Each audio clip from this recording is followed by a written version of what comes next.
سنرزق، سنسعد، سننسى، وسنعوض بكل ما هو جميل في يوم ما. فالمولى يقول: أنا عند ظن عبدي بي. اللهم إني أظن بك غفرانا وتوفيقا وتيسيرا وسعادة وفرحا ورزقا وشفاء وحسن خاتمة، فهب لي مزيد من فضلك يا واسع الفضل.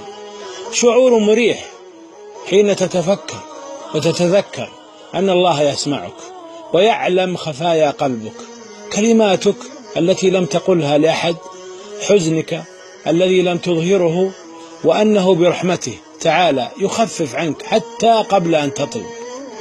جميلة هي الثقة بالله عندما يخرج شيء من حياتك، لا تحزن، بل انظر إلى السماء وقل: عوضني يا رب خيرا منه. يأخذ الله ليعطي خيرا مما أخذ.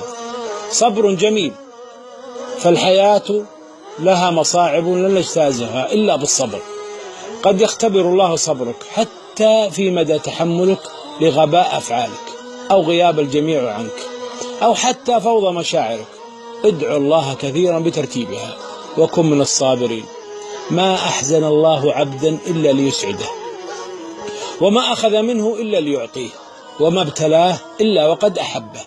عزاء لكل مصاب، حمدا لله على كل حال. لا أحد يعرف اللحظات الصغيرة التي ماتت فيها روحك، ولا أحد يعرف متى عادت ولا كيف عادت، ولا أحد يعرف لماذا تبتسم بكل هذا الاتساع وأنت وحدك. فلنكن أقوياء بالله.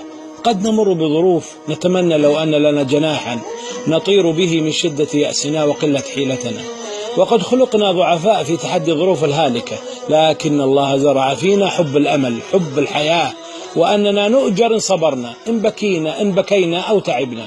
نحن سعداء حتى في أحزاننا، لأنها من الله كتبها ابتلاء لنا ومن محبته لنا، فلا حزن يدوم والله ربنا.